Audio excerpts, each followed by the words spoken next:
மீனாட்சி அங்க இருக்கிறா, ஆரல்வாய் மொழியில இருக்கிறா. இப்ப அந்த சிலையை இவங்க எடுத்துட்டு போகணும். நாயக்கர் மன்னர் தான் பெரிய இடத்துல இருக்கிறதுனால அந்த திருவிதாங்கூர் மன்னூர் அடிபணிஞ்சே ஆகணும். இப்ப எப்படி கொடுக்கறது அப்படின்னா, பொண்ணா கல்யாணம் முடிச்சு கொடுத்துருவோன்ட்டு மதுரையில இருந்து சொக்கநாதரை இங்க கூட்டு வர்றாங்க.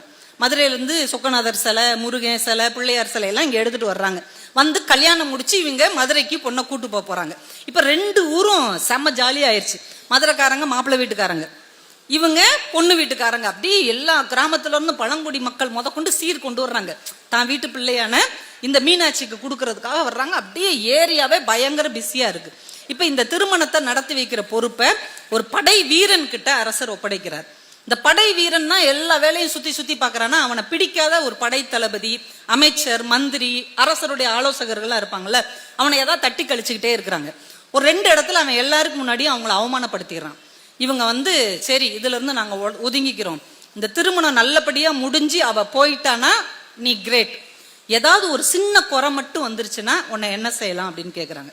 அவன் சொல்றான், ஒரு சின்ன சின்ன குறை வந்தா கூட என் கத்தி எடுத்து என் கழுத்தை எடுத்துட்டு செத்துறேன்னு சத்தியம் பண்ணிடுறான்.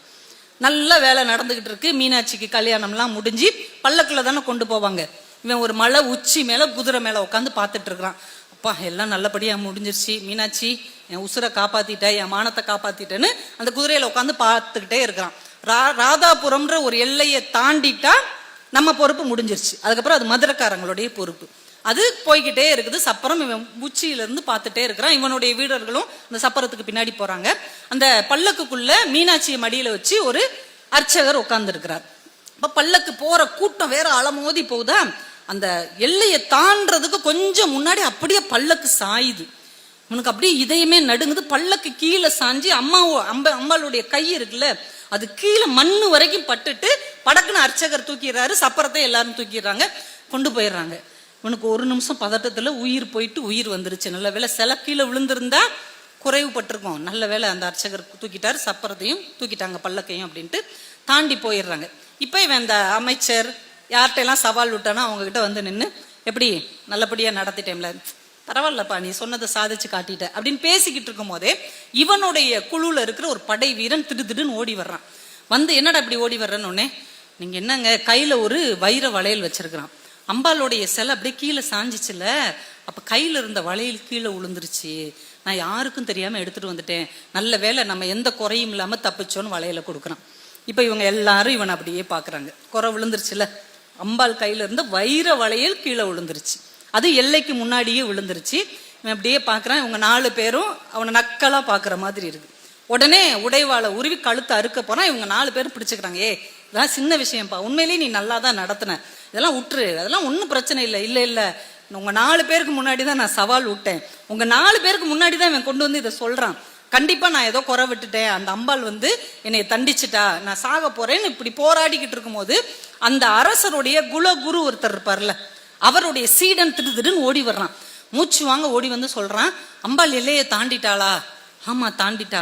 அச்சோ அப்படின்னு தலையில கையை வச்சு உட்கார்றான். என்னப்பா என்னாச்சு?